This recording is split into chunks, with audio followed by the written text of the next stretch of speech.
Important update about YouTube playlists. Hey everyone. We've received many messages asking why our YouTube playlists aren't showing up. Do we create YouTube playlists? Yes, we absolutely do. So why can't you see them? Honestly, we're not sure. We've been in contact with YouTube support for several months now, but we still haven't received a clear answer or solution. After much discussion, our team has decided to take matters into our own hands. We believe the issue might be related to the number of playlists we've created on a single channel, possibly too many. Our solution? We're launching 2 additional YouTube channels, giving us a total of 3. This way, we can organize our audiobooks better and avoid the playlist visibility issue in the future. This change only affects our YouTube audience. If you're a patron supporter, you can still access all our audiobooks by visiting the collection menu on Patreon. Thanks so much for your time and continued support. Happy listening. Chapter 260, The Pillar of the World. Of course, Chizhou did not completely lower his guard. He still vividly remembered how Akaze had destroyed the ground in the Demon Slayer world, causing his train to crash into a fissure. Although pretending to be a newbie could prevent creatures inside the station from entering and damaging his train, they could still destroy and alter the environment around the train. Like that strange white bone ash swamp of his. Chizhou was now deliberately provoking him, just to see if he would use that move against him. The night watchman snorted coldly. Pretending to be a newbie, huh? Then just stay quietly inside the train and wait for departure. Hearing this, Chizhou was somewhat surprised. This guy actually knew about pretending to be a newbie? Interesting, very interesting. An NPC actually knows about pretending to be a newbie. Not simple at all. Not bad, you know your stuff. Humphrey, back then I was a train conductor myself. The night watchman replied coldly. Seems like there was some unexpected information. The night watchman's words immediately piqued Chizhou's interest. You back then? A train conductor? How long ago was that? I'm from the 6th generation. Chizhou said with a straight face, trying to bluff. 6th generation? It's already the 6th generation. Chizhou couldn't see the night watchman's expression because the black leather jacket and plague doctor mask he had deleted had already returned. But from his tone, a trace of surprise could be heard. I'm from the 3rd generation. 3rd generation?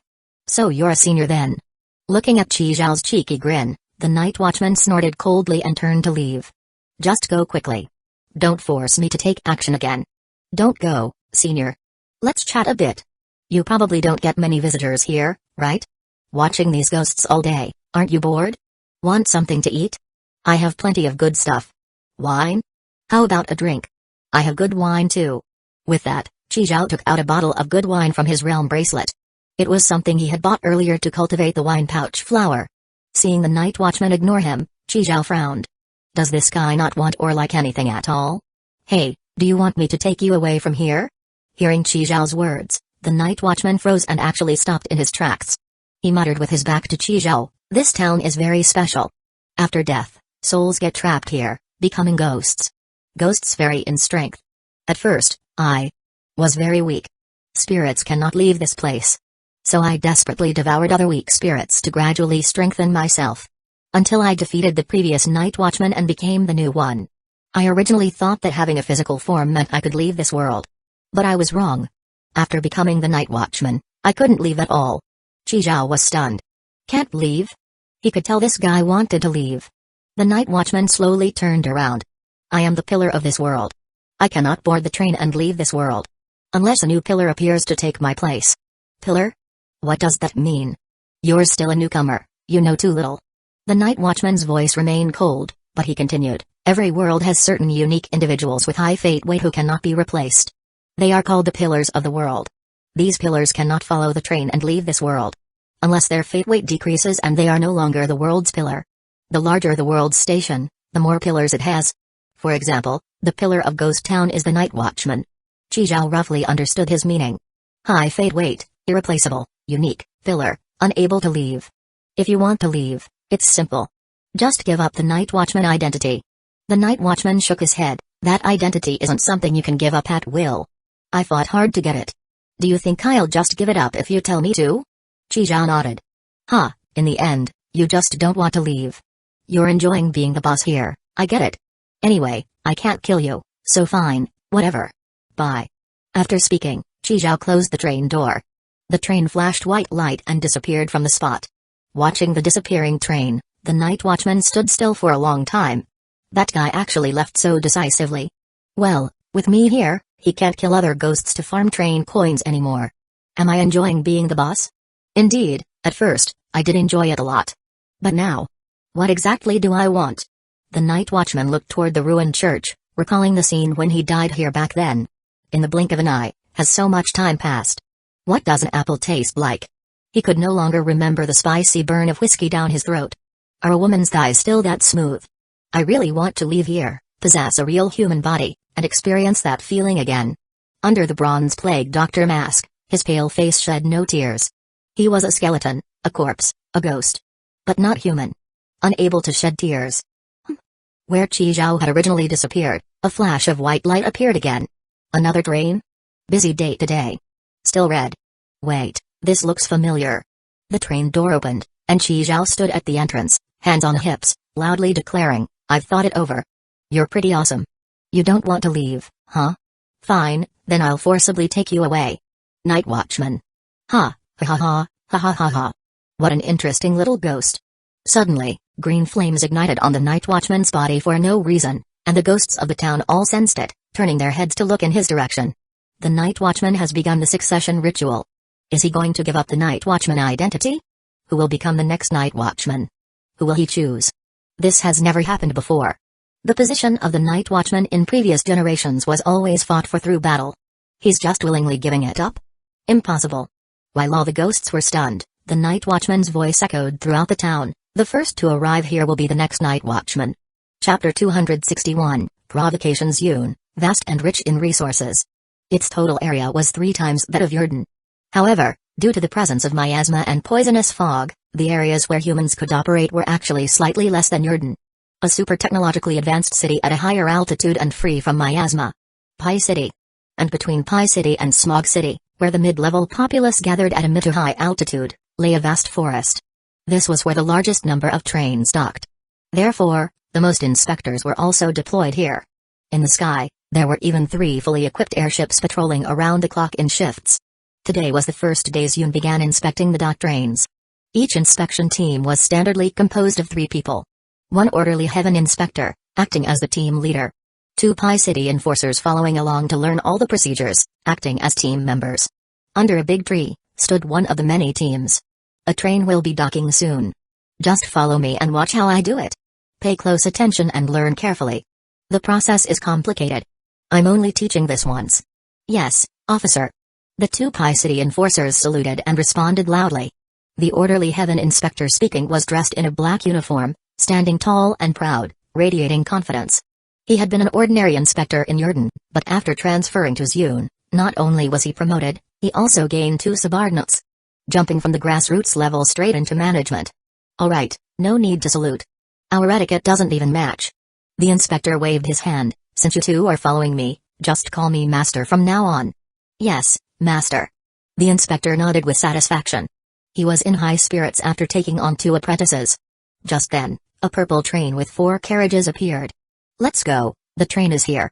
Let me tell you, being an inspector is tough. Early mornings and late nights, working 24 hours straight. You must have a strong sense of responsibility. Behind us is the safety of the people of Yun.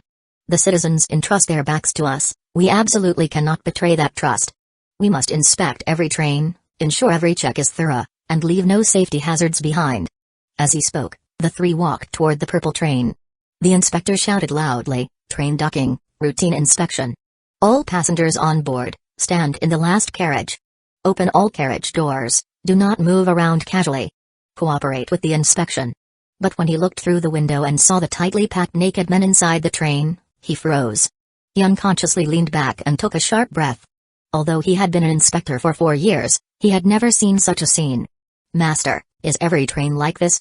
That inspector really has a tough job. The 2 apprentices echoed. At that moment, all 4 carriage doors were opened. The men inside the train were like sardines packed in a cargo truck. When the train stopped, the driver opened the doors to unload the cargo, and all of them poured out. The unloading didn't last long because they rushed out like madmen. Soon, after everyone got off the train, the purple train flashed with white light and disappeared again. Over 400 naked men remained, along with 3 inspectors looking utterly bewildered. Master, the train left? Are we still inspecting these people? The inspector was stunned for a moment, then said angrily, "Yes. We must inspect. These ducks are actually illegal immigrants. Upon hearing this, some people immediately stood up to retort, who are you calling ducks? You're the damn illegal immigrant. Your whole family is illegal immigrants. Soon, after confirming that these people were Pi City guards watching over the bunker, black armored transfer vehicles arrived one by one to take them away. Once they boarded the Pi City armored vehicles, they finally relaxed. This train is really not fit for humans. Wet, damp, hot, and cramped. It made my butt itch like crazy. I'm going to Sunshine Alley to have a proper bath, then damn well rest for half a month.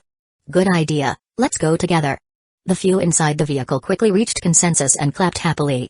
At that moment, someone sighed and said, I really didn't expect to come back alive. The Freedom Organization isn't as ruthless as Orderly Heaven says. Humphrey, they're mortal enemies. Mortal enemies don't say nice things about each other. Whatever, as long as nothing bad happens to us. Look at those orderly people, their bodies aren't even intact. Yeah, thankfully we're from Pi City. The Freedom Organization is quite something, they've caused quite a stir. Do you think they can overthrow Orderly Heaven? Forget it, no chance. Someone immediately refuted.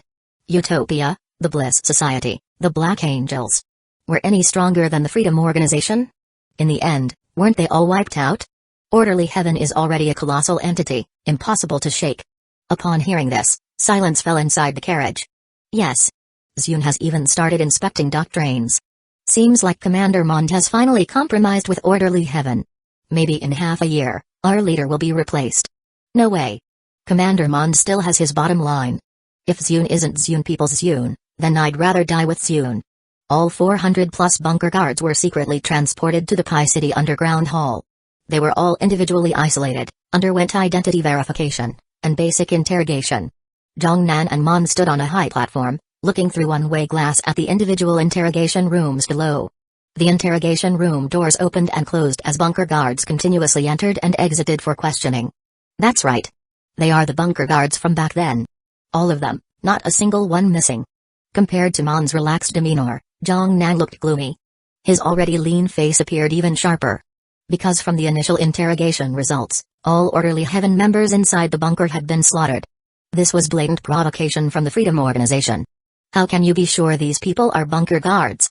They were sent back by the Freedom Organization. With so many people, what if someone was swapped? Mon shook his head calmly. Impossible. These bunker guards all have special chips implanted inside them. Once these chips are removed, they become invalid. All the chips in their bodies are intact, so no one could have snuck in. Zhongnan said nothing upon hearing this. At that moment, a soldier approached. After saluting, he said, Officer, what should be done with those who have finished interrogation? This temporary guest house can accommodate so many people. Mond waved his hand. If there are no issues, send them away first. Yes, officer. No. Zhongnan turned his head and said coldly, even if their identities check out, what if their memories have been altered and they've become Freedom Organization spies? Do you have a way to test that? With so many people, where do you plan to assign them? Would you feel at ease using them yourself? Upon hearing this, Mond waved his hand, and the soldier left discreetly. Commander Zhongnan, any suggestions? Zhongnan turned back and looked toward the interrogation rooms below. After interrogation, eliminate them all. He continued expressionlessly and without any fluctuation in voice, tell the outside world that the Freedom Organization sent back 400 corpses. This is outright provocation. A provocation against Zune, a provocation against Orderly Heaven. Chapter 262, Public Relations. Mon never expected Zhongnan to say something like that. He immediately retorted, no. I disagree. They barely escaped death, how can I do such a thing? This isn't about whether you agree or not. Zhongnan turned around, his face twisted with rage as he shouted at Mond. For Zune, for the stability of Pi City, their sacrifice is worth it. What are they? They are all warriors. What is a warrior? A warrior is someone prepared to die at any moment. Mond's face flushed red. But they are also sons. Fathers. Husbands. I know. Do you want Zune to suffer the previous wars again? Do you want to see their fathers, sons, and wives attacked again by merciless fugitives like the Freedom Organization? Zhongnan's momentum was clearly overwhelming. Mond. Have you forgotten our duty? Why do we inspect the duck trains? To eliminate all unstable factors while they're still in the embryonic stage. Yes, it pains me too. They are Pi City's citizens, soldiers you personally trained. But what I'm saying is, if these 400 people were inspectors of Orderly Heaven, I would still do the same. These people are ticking time bombs. You can't guarantee that someday, suddenly, they won't explode. When that time comes, it will be too late to fix anything. Prevention is always better than cure. Mon's thick, coarse black eyebrows twisted like two giant leeches. I need to report to the king. Seeing Mon's attitude soften, Zhang Nan's tone also eased. Report to the king? The king is so busy, this kind of thing doesn't warrant disturbing him. Mond, I am the king's most capable general and the one who has served him the longest. So I know him well. If the king were here, he would do the same. Hearing Zhang Nan's words, Mond remained silent. Seeing this, Zhang Nan continued to comfort him. I know you can't bring yourself to be ruthless. Hand over those responsible for handling them to me, and don't use your own law enforcement officers. We're already doing joint law enforcement, with frontline officers and orders capture unit cooperating, aren't we? I'll get the capture unit personnel to handle this. Don't bear any psychological burden. After speaking, Zhang Nan patted Mond's shoulder again. Trust me, Mond. I will handle all of this well. Mond remained silent and turned his gaze to those bunker guards below who had just barely escaped death and returned home with smiles. They might still be looking forward to bathing in Sunlight Alley, looking forward to warm beds prepared by their wives, thinking about hugging their children who were still in elementary school. But what they did not know was that they were about to become the victims of this struggle. They were about to become a news story to slander the Freedom Organization. Mond clenched his fist tightly, veins bulging. He glanced one last time before turning and walking down from the platform. The bunker guards all became excited when they saw Mond. Sir. Sir. Mond patted each of their shoulders and loudly instructed the soldiers guarding them, prepare good wine and food. I want to host a welcome feast for the brothers. Zhang Nan snorted lightly as he watched Mond's retreating figure. He took out his claw phone and dialed the number of Liu Yang, the deputy captain of his Yun capture unit. Meanwhile, in the deputy captain's office, Liu Yang was sitting on a large leather chair, fondling Liu Jiajia intimately. These stockings weren't issued by our team, right? When did you buy them? Don't you like them? Liu Jiajia tilted Liu Yang's chin, speaking in a coquettish voice. I bought them especially for you. I don't like them. Liu Yang's expression turned serious. I'm going to tear them off right now. Stop it. Just as Liu Yang was about to go further, the desk phone rang at the worst possible moment. Who is it? Damn, what a bad time. Liu Yang grabbed the receiver, angry. Hello. This is Liu Yang. Ah, Chief Zhang. Liu Yang pushed Liu Jiajia off his lap and stood up swiftly. What? Oh, alright. Yes, I understand. Yes. Indeed, mobilizing this many people does require the captain's approval according to procedure. Ah, I can do it. No problem, I'll arrange it immediately. Good, Chief Zhang, goodbye. After hanging up, Liu Yang's eyes were filled with excitement. Captain, huh, what captain? Why should a newcomer like him in the capture unit get the captain position? King Shin is dead, that position belongs to me. Just because I'm not the train captain? Can't use skill cards, not strong enough? My grandfather was a train captain. One of the founders of Orderly Heaven. I don't have skill cards, but I have plenty of items. Isn't that the same? Dong Heizui is useless, always selfish. Chief Zhang is better. He gathers a few of his own people to clear the scene later, such a simple matter. If this works out, he'll help me get rid of this newcomer, and a captain position will be mine. I also need someone to take photos, write reports afterwards, and handle publicity. What does Chief Zhang want with you? Liu Jiajia frowned slightly, unhappy about being pushed away just now. She scrunched her nose and snorted softly. You look so pleased with yourself. Mind your own business. Liu Yang adjusted his collar and raised his head. By the way, there's something I need you to do later. After hearing what it was, Liu Jiajia crossed her arms and turned away. I'm not going. She pointed to her thigh. Look at this, torn by you. How can I go out like this? Why don't you ask that Zai to go? She sits in the office all day, doing nothing. Yeah, that makes sense. You do have other things to do anyway. After saying that, Liu Yang's chubby hands reached for Liu Jiajia's skirt again. Ah, stop it. Because so many people had seen the 400 bunker guards. From picking them up from the forest to interrogation. Zhang Nan changed the execution plan. Just as they were gathered together, drinking fine wine and enjoying delicious food, the venue was suddenly sealed off. Multiple fully armed men in black appeared simultaneously. Using various methods, they slaughtered all the bunker guards in an instant. Finally, they set off an explosion to destroy the bodies and evidence. The blazing fire burned for an hour, turning over 400 guards into charred corpses. None survived. In response, Zhongnan and Mond urgently convened a meeting. They publicly revealed the truth behind the investigation of the incident. The Freedom Organization is heinously evil. Their leader, Wu Yu, placed a blazing explosive curse on the Pi City bunker guards and sent them back, intending to cause explosions and chaos. 400 Pi City soldiers heroically sacrificed themselves. Chapter 263, So what if I become the new Night Watcher? In the kitchen. What do you want to eat? Chi Zhao hummed a little tune as he took down the apron from the hook and tied it on. I'll cook dinner tonight. Lao Yu's eyes lit up, that double-egg baby cabbage soup. You're addicted to it again. Then go grab 2 salted duck eggs and century eggs. Alright. Chi Zhao twisted the switch to ignite the stove, heating the pot until it was scorching hot. Then he added a big spoonful of lard and threw in the freshly sliced ginger shreds. When the edges of the ginger began to turn slightly golden and crispy, Chi Zhao sprinkled in the chopped scallions. The scallions sizzled as they hit the hot oil, releasing a fragrant aroma that spread along the pot's rim. After the white parts of the scallions were fragrant, Chi Zhao tossed the peeled century eggs and salted duck eggs. No need to cut them. Directly into the pot and use the spatula to mash them up. The salted duck eggs hissed as oil bubbled, while the century eggs were soft and chewy. After mashing and frying the 4 eggs until fragrant, Chi Zhao poured in pre-boiled hot water. With a splash, the hot oil met the boiling water, producing a pleasant sizzling sound. While waiting for the water to boil again, Chi Zhao fetched a head of Highland baby cabbage. He washed it clean, sliced off the bottom, then cut it in half lengthwise, quickly slicing it into strips with a few fast chops. Just as the soup began to boil, Chi Zhao dropped the baby cabbage into the pot. Then he started seasoning. He added an appropriate amount of white pepper powder and fine salt. Chi Zhao scooped a spoonful of soup and handed it to Lao Yu. Try it? Smells great. Just like before. Is it salty enough? Perfectly balanced. Lao Yu gave a thumbs up with the soup spoon, praising it repeatedly. Chi Zhao nodded. He turned off the heat, sprinkled a small pinch of chopped green onions, and the soup was ready to serve. Want some?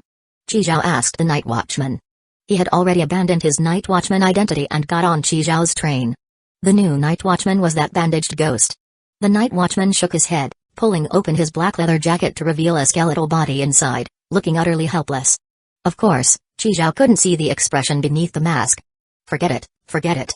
Wait until you get a new body before talking. The night watchman buttoned his jacket back up and said coldly, Why haven't you left yet? Are you in a hurry? I'm just asking. To get on Chi Zhao's train, the night watchman had followed him and agreed to his request.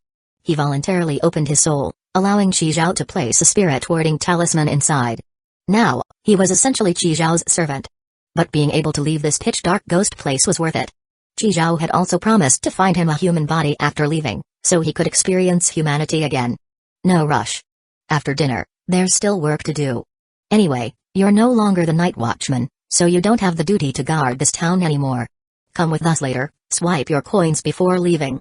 Night watchman. Well, you guys eat. I'll go swipe first. Fine, just be careful. In Ghost Town, the name of each era's pillar was always Night Watchman. Depending on personality or ability, there might be different prefixes. For example, the previous one was called the Slaughter Night Watchman, who was very bloodthirsty. And he was called the Lantern-Bearing Night Watchman because he carried a lantern. The newly promoted Bandaged Ghost was called the Bandaged Night Watchman. As soon as the Night Watchman stepped out of the train, several ghosts swarmed him. The leader was the Bandaged Night Watchman. Yo, isn't this the former Night Watchman? Why are you so pathetic now? Why are you serving humans like a dog? All the ghosts had seen the scene when the former Night Watchman voluntarily opened his soul and was sealed inside a spirit-warding talisman by Chi Zhao. Because the Bandaged Ghost became the new Night Watchman and gained a physical form, it was now very proud and arrogant. But the next moment, it was swallowed by the Night Watchman's black light. Half a minute later, the Bandaged Night Watchman was dead. Damn it, he betrayed us. He's no longer one of us, now he's a human lackey. Brothers, attack together. Kill him. No way, the new Night Watchman is dead, we're no match for him. Yeah. Without the Night Watchman, how can we fight them? Simple. I'll become the new Night Watchman myself.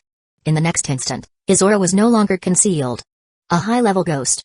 Because the Night Watchman was killed, the laws of Ghost Town would automatically select a new Night Watchman. Naturally, the strongest among the remaining ghosts would receive this honor. Sure enough, the ghosts aura soared even higher. A super ghost. A top-tier ghost. Promoted to Night Watchman. Ha ha ha ha ha, is this what being a Night Watchman feels like?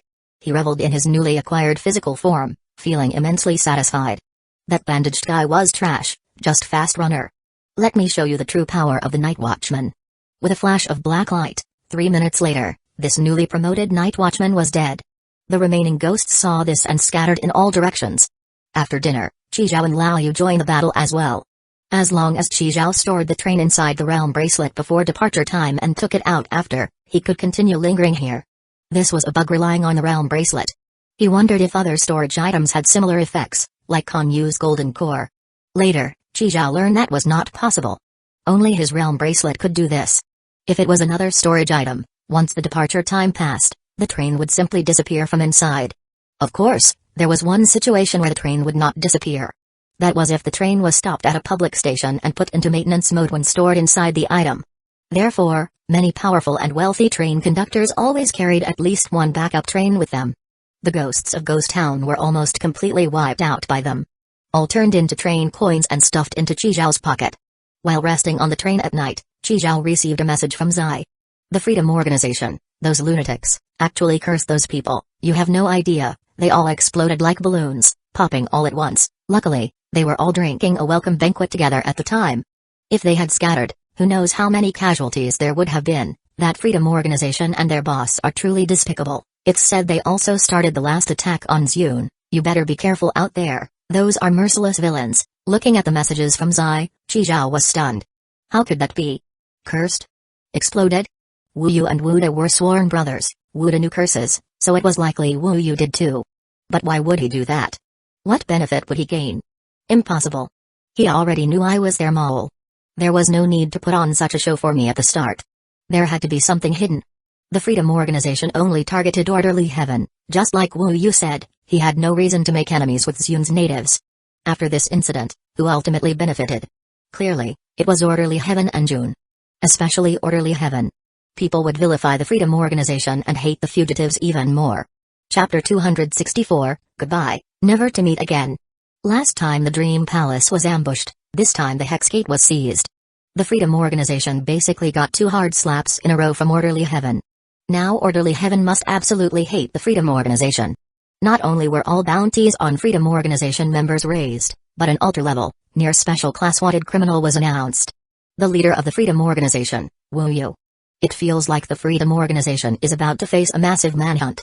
Qizhao, caught in the middle, had a pressing sense of storm clouds gathering. No matter what, the key was to work hard to level up. The higher the level, the more skill cards could be equipped. New modules would also unlock. Special modules could be further enhanced. At the very least, the docking reward on Zai's account rolled a 3 on the dice this morning when the train stopped, instantly granting 90 train coins. If he leveled up to 40 and boosted it again, he wouldn't be able to spend it all, not even close. Thinking of this, Qizhao suddenly jumped out of bed. Why sleep? No more sleeping. Working overtime tonight. Conductor, what's up? Lao Yu, playing a game, immediately paused and set down his controller when he saw Qizhao get up. Lao Yu, we're working overtime tonight. Go grab 2 bottles of Red Donkey, to keep alert. Got it, conductor. Lao Yu obeyed and went to the refrigerated car's shelf to find Red Donkey. Stepping off the train, Qizhao picked an empty spot on the street and took out the bunker. Last time in the Ta City, a third of it had been destroyed by those monsters. It was already broken and unusable. Even if it were intact, resale or reuse was impossible. Because Wu Yu had carried it away in Zune in front of so many witnesses. Its only use now was to be dismantled as upgrade material. Such a huge iron chunk, enough materials to max it out for sure. After taking out the bunker, Qizhao also took out Old Master Ren, controlling him to start laser cutting the bunker. Taking the Red Donkey handed over by Lao Yu, Qizhao opened the can and drank deeply. Ah, refreshing. Hey, where's the Night Watchman? Where did he go to kill? When Qizhao and Lao Yu returned to the train earlier to catch some sleep, the Night Watchman hadn't come back with them. He was still fighting those newly promoted Night Watchmen. Because of the town's special rule, whenever a Night Watchman is killed, one of the remaining ghosts is chosen to be promoted as the new Night Watchman. And the Night Watchman's coin drop rate was 100%. And the quantity was high. So Qizhao had a delightful coin farming spree just now. For a moment, all those ghosts were panicked and uneasy. None wanted to become the next Night Watchman. Because whoever became the Night Watchman would become the target for Qizhao and the others to gang up on. This was kind of exploiting a bug. Of course, only the powerful could exploit this bug. Because those Night Watchmen were actually quite strong. Zhao calmed his mind and sensed. Thanks to the spirit warding talismans, Zhao knew the exact location and condition of the night watchman. No wonder he had defeated the previous one by himself to take the night watchman's position. His strength was indeed far superior to those promoted only by the town's rules. Zhao didn't bother him and let him keep farming coins. He and Lao Yu used storage items to transport the laser-cut bunker pieces back onto the train, throwing them into the feed area to convert them into a string of numbers. Around 3 in the morning, the night watchman returned. He was ragged, his leather jacket torn, and his black top hat drooping. Looking at Zhao and the others still dismantling the bunker, the night watchman was puzzled. Where did such a huge thing come from? Back? How was the haul? The night watchman took out all the train coins he had obtained. Zhao counted and stored them in the realm bracelet. A full 387 coins. Only one left, can't kill any more. I'm afraid if I kill him, the rules will forcibly select me as the night watchman, and that would be too costly. Zhao nodded. Yeah, makes sense. If he really got selected as the night watchman again, Zhao would be in tears. The night watchman couldn't leave this world, his spirit warding talisman would be wasted for nothing. So, shall we set off? The night watchman was fighting ghosts so hard because he wanted to leave as soon as possible. He longed desperately to get out. He didn't know how many years he had spent in this dark and hopeless place. At this moment, how he wished to feel sunlight on his face again. No rush, no rush. I'm not done with this thing yet. Zhao pointed to the bunker behind him. Such a huge iron chunk looming over the town gave a feeling of blocking out the sky and sun. What do you mean? I'm going to dismantle this thing for upgrades. So big? How long will it take to dismantle? Non-stop for 24 hours? Probably. A month? Oh well, no problem. Zhao patted the night watchman on the shoulder. You've been here for decades anyway, what's a month more or less? I might not even finish dismantling it all. I just need enough for recent use, then we can leave. The night watchman was silent for a moment before speaking. Alright, I'll help. Ghosts are great, they don't get tired. Zhao gave a thumbs up and praised. By 7 in the morning, they had dismantled less than 1% of the bunker. After all, it was a 3-kilometer diameter iron sphere. Still, Zhao happily gained a massive amount of metal and plenty of plastic. Materials for leveling to 50, except for wood, were basically all settled. Damn, this huge iron chunk was endless. Making a fortune, a real fortune. Later, any extra upgrade materials could be transferred to Orderly Heaven's special recycling department. Exchanged for orderly coins and merits. The night watchman looked excitedly at Zhao and asked again, can we leave now? Hearing this, Zhao closed the light screen and stretched. Ah, it really is a huge project. This huge bunker. Who knew how many people and resources Pi City had used and how much time was spent building it? Now dismantling it wasn't something done in a day or two. We'll leave soon. Just before leaving, there's still something to handle. Something else to handle? What? No ghosts left to kill here? I didn't say ghosts. Zhao pointed to the houses. There should be a lot of wood to collect in these houses. You know, upgrades need wood too. The night watchman. There's not much inside those houses, and once you enter, you can't stay over 15 minutes. Otherwise, you'll be trapped inside and unable to get out. He explained to Zhao. No problem, every little bit counts. The night watchman. Then I'll help collect. No need, I'm faster walking around by myself. You just follow Brother Liu to keep dismantling this iron chunk. At 8 in the morning, no train stopped. Earlier, to prevent anyone from recognizing the bunker, Zhao had already stored it in the realm bracelet. Now that no one was coming, he took the bunker out and handed it to Lao Yu and the others to dismantle. In the meantime, he went to the town's small houses to collect wood. Collecting wood was secondary, mainly, he wanted to see if he could find other hidden small items not announced in the station notice. He had insight into fate and words of power, 0 time, so his exploration speed was extremely fast. During Zhao's exploration, the last ghost, who was also the town's active night watchman, never appeared. Soon, another day passed. Zhao had searched all the houses in the town and truly found no valuable items. Ready to go? Seeing Zhao return, the night watchman asked again. Zhao chuckled, put away the bunker, and beckoned him aboard. Let's go. Hearing the word go, the night watchman finally breathed a sigh of relief. The door closed, and through the window, he took one last look at this town with its roofs burning eerie green phosphorescent flames. Goodbye, ghost town, never to meet again. Train departing, please sit tight and hold on. Hearing this long-missed broadcast, the night watchman felt tears welling up. Though outside the window was still pitch black, this darkness was no longer the darkness of Ghost Town. He was out. After 30 years, he finally escaped that dark and hopeless town. Chizhao was clicking something repeatedly on the light screen, not even looking up as he said to the night watchman, "By the way, what's your name? Can't just keep calling you night watchman forever." The night watchman was silent for a moment, then said, "Becoming the night watchman means giving up the past. So the moment I became the night watchman, I forgot my name." "Huh? That's a thing?" Chizhao looked up at the night watchman. "Then just give yourself a new name. You don't even have an ID card anyway." "New name?" The night watchman looked at the lantern in his hand and slowly said, "Lantern." "Lantern? That's your name? Alright, it's easy to remember. From now on, you're Lantern." Lantern. Chizhao first checked the travel qualifications accumulated the strip, a full 203%. Enough to level up twice. Reasons for accumulating so much travel qualification were mainly, 1. His exploration of the town was thorough. Not only did he take the treasure chest from the church basement, but they searched every house in town without breaking any rules. 2. He slaughtered all but one ghost in town. Moreover, he took away the strongest night watchman.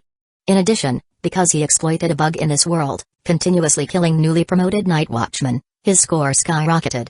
Lantern was one of the ghosts controlled by Chizhao, so the kills also counted toward Chizhao's rating. 3. His stay was long enough. Chizhao stayed for 39 hours. The more dangerous the station, the longer the stay, the more travel qualification gained. If it was a safe station, almost no travel qualification was added, no matter how long you stayed. Leveling up 2 levels was impressive. At normal speed, a person leveling 1 level a month was considered fast. Dangerous stations and lack of intel could easily mean death. Even if you survived, if exploration was insufficient or stay too short, few travel qualifications were granted. Safe stations granted almost none. Chizhao had station previews and multiple choices, so he could always pick the most suitable station. That's why his leveling speed was so fast. After investing 200 train coins, Chizhao clicked Upgrade. Received 1 ordinary train car. At the same time, the renovations refreshed. Sleep acceleration. Convert 1 train car into a sleep acceleration box. Sleep time can be freely adjusted up to 10 times. Sleeping 1 hour here equals sleeping 10 hours outside. 30 train coins. Record keeping is a good habit. Follow account. View past stopped stations in personal info, including exact stop counts and durations. 10 train coins. Let flowers bloom across the land. Convert 1 train car into a greenhouse. The roof is replaced with transparent, bulletproof glass. Comes with an external hidden water tank. 8 train coins. Oh ho, 2 renovated cars, and 1 follow account? Lovely. Chizhao waved his hand and renovated all. No shortage of money, absolutely no shortage. Sleep acceleration, awesome. Sleep 1 hour, equals 10 hours? This is a must-have for beast mode. The greenhouse was perfect for putting the wine sack flower in there. After renovations, Chizhao clicked Upgrade again. Level 33. Renovations refreshed again. Chizhao sighed. This round's renovations were nothing special. 1 color change, 2 train-specific appliances. A sweeping robot and a humidifier. Total cost, 10 train coins. Humidifier, not easy to sell in this season. Keep it for now. Because of constant temperature and humidity, Chizhao didn't need it. But others might. Just like that, Chizhao jumped from level 31 to 33. Among the 6 renovations refreshed, except for the color change he skipped, he renovated all the others. For some reason, Chizhao suddenly thought of a special module. Renovation Maniac. Normally, even at max level 60, each level could refresh 3 renovations, only 180 total. Not to mention repeated renovations would appear, and with bad luck, the follow account might hardly get any renovations. But Renovation Maniac had no such trouble. It allowed you to spend train coins to refresh renovations, and even obtain renovation extraction cards exclusive to this module. Essentially, with enough train coins, you had unlimited possibilities. No longer limited to those 180 times. Of course, this was just Chizhao's speculation. In reality, as Renovation Maniac refreshes increased, the train coins consumed grew far beyond what Chizhao imagined. Upgrading and renovating finished, Chizhao counted remaining train coins. These 2 stations alone had been quite rewarding in train coins. Just from opening treasure chests and docking rewards, he had gotten 770 train coins. And those ghosts? No, later, the night watchman. Combined dropped a total of 597 train coins. After deducting the 810 coins transferred to Zai earlier, plus ammo and nanobug energy replenishments, and coins used for upgrading and renovating, Chizhao still had 2,637 left. He transferred another 200 to Zai, instructing her to keep an eye on the level 7 treasure chest. Once someone sells it, buy it immediately. Chapter 265, Compensation from Jinsha. Aside from the train coins, the greatest gain from this trip was undoubtedly the addition of a reliable fighter. Taideng. Now that Zhao could command him, he naturally understood his specific abilities. The core of Taideng's power was, of course, the ever-present lantern on his left hand. This lantern had 3 types of flames: blue, red, and green. When the flame was blue, the lantern could release automatically tracking nooses. These nooses were incredibly sturdy and extremely fast. The longest single noose could stretch up to 100 meters. However, the more nooses released at once, the shorter their range became. For example, if 10 nooses were released, their maximum range wouldn't exceed 30 meters. In combat, Taideng could flexibly choose how many chains to use based on the number of enemies. When the flame was red, the lantern could summon ghostly imps wielding steel forks. These ghost imps had no physical form, their attacks were spiritual in nature. If struck by their steel forks, targets would suffer slowed movement, intense headaches, convulsions in limbs, and more. Those with weak spiritual strength might even faint from the pain. If these imps were killed, they would turn into spirit ash that polluted the ground beneath. The polluted land would become a swampy terrain known as the White Bone Swamp. Anyone walking through it would struggle to move and could be dragged underwater by White Bone ghost hands, drowning them. However, this ability required Taideng to first collect souls and store them in the lantern, transforming them into steel fork ghosts. Previously, when fighting Zhao, he summoned 30% of his stored ghosts all at once. Zhao killed them all without a single one recovered. Therefore, this skill wasn't suitable for fighting strong single opponents. The green flame was a healing skill. He could heal his own wounds but couldn't heal others. Only one of these 3 modes could be used at the same time, simultaneous use was impossible. Of course, Taideng had one more ability. That was the black flame mode Zhao hadn't experienced yet. The black flame on Taideng's chest would spread across his entire body, forming a domain. It was called Eternal Night Black Light. Currently, this domain could cover a maximum radius of 50 meters around Taideng himself. Within the domain, total darkness prevailed, all visible light was swallowed. At the same time, Taideng would become untargetable. He couldn't be affected by any skills or items. Not only that, but the 3 flame modes of his lantern would also change or strengthen. When the flame was blue, the nooses he summoned would also become untargetable. Enemies could only be strangled to death or choose to leave the Eternal Night Black Light domain. When the flame was red, the steel fork ghosts he summoned would temporarily gain physical forms. They would go berserk, their combat power surging to 5 times the original. Under the green flame, Taideng could extract soul energy from opponents to heal himself. He wouldn't have to consume his own spiritual energy. Of course, this innate black flame was very draining. Forcing the domain to expand or maintaining it for too long would cause irreversible damage. After all, it was an ultimate ability. In short, Zhao was very satisfied with this new fighter. This was far smarter than old Master Ren and didn't require his direct control. Naturally, Zhao could forcibly control Taideng's actions since the spirit-warding talisman was still in his spiritual body. Taideng's spiritual body wasn't the black flame on his chest. This was something Zhao had guessed wrong about. As if sensing Zhao's gaze, Taideng spoke, "My new body. I'll find one for you. When we arrive tomorrow." Zhao chuckled. "What kind do you want? Male or female? Tall, short, fat, skinny?" Taideng. "Doesn't matter, as long as it's a human body." "Okay, consider it done." Zhao patted his chest confidently. He was just choosing tomorrow's stop station. Including the original random platform plus the 5 options provided by multiple choices, there were 6 platforms in total that Zhao browsed through. No treasure chests, no keys. Next. No danger? Next. Danger level 10? TSK, nothing good, just pure danger? Next, next. People are like this. Once given options, they become picky. Finally, Zhao decided on tomorrow's stop.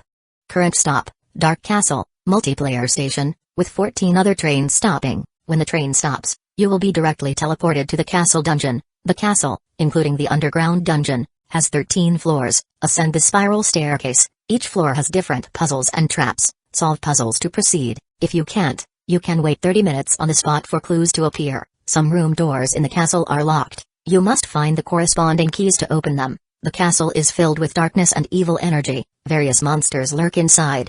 Please keep courage and wisdom, and be cautious of their attacks. Danger level 8. At the top floor of the castle is a mysterious treasury, which can only be opened with the treasury key. The treasury contains one level 7 treasure chest. It can contain 100 train coins, 1 black torch, and 1 skill card. Although it was danger level 8 and a multiplayer station, it had a level 7 treasure chest. Even though Zai was keeping an eye on buying the level 7 treasure chest, Chizhao knew that wasn't something easily bought anytime soon. But now there was a chance to get one. This was the beauty of multiple choices. Truly, multiple choices meant multiple paths. Chizhao's path was getting wider and wider. After choosing the station, Chizhao closed the light screen contentedly. If luck was good, Tiding's body might soon have a place. Just then, the Contact Me device vibrated softly. Konyu sent a message. Chizhao took out a sticky note. The train you provided can't be returned in the short term. Jinsha said she's still using it. As compensation, she gave me a skill card to pass on to you. Damn, Sister Shaw. That's a bit too generous. Well then, I won't be polite. Chizhao immediately took the skill card from Contact Me sent by Konyu and summoned the light screen. Skill card detected. Anxiety accumulation. Activate. Yes or no, TSK. That lousy name didn't sound like a good skill. But Chizhao only hesitated for 1 second and still chose to activate it. After all, he had only activated 3 skills so far. After clicking yes, the white card turned into a streak of light and flowed into his body. You have learned skill, anxiety accumulation. You can accumulate your usual anxiety and release it to people you have physical contact with. This anxiety can interfere with their judgment, movements, reactions, execution, and confidence. However, when anxiety accumulates to a certain level, your own state will also be affected. So periodic release is necessary. The stronger your mental strength, the more anxiety you can accumulate. Chizhao frowned. What the hell was this? He read the skill description back and forth 2 or 3 times before understanding what he had learned. At will, he could see a gray gauge in front of him. That was the anxiety value gauge. Current anxiety value, 0. Anxiety? How do you accumulate anxiety? What was there to be anxious about? When he thought about his identity as a mole being exposed, his anxiety value suddenly surged significantly. Then he thought, what if Lao Yu suddenly disappeared tomorrow morning? Anxiety value surged again. Then Zai Insyun was accidentally hit and killed by a car on her way home from work. He lost the arrival reward module. Anxiety value surged once more. No, he couldn't think anymore. Too damn anxious. In just a few seconds, the anxiety value had nearly reached half. Chizhao shook his head and hid the gray gauge. He wouldn't look at it anymore. Tomorrow, he'd find a lucky person and try giving them some anxiety to see how it worked. Releasing accumulated anxiety required physical contact. This was actually quite difficult in battle. Although Chizhao had words of power, 0 time, allowing instantaneous contact, if he had the time, he'd have already choked the opponent out. However, if the opponent was extremely tough or had extraordinary regeneration like the tentacle monster before, inflicting such a negative status would be quite useful. Thinking this over, Chizhao nodded. Good. This way, I now have 4 skills. Remove clothes, flame breathing, insight into fate, anxiety accumulation.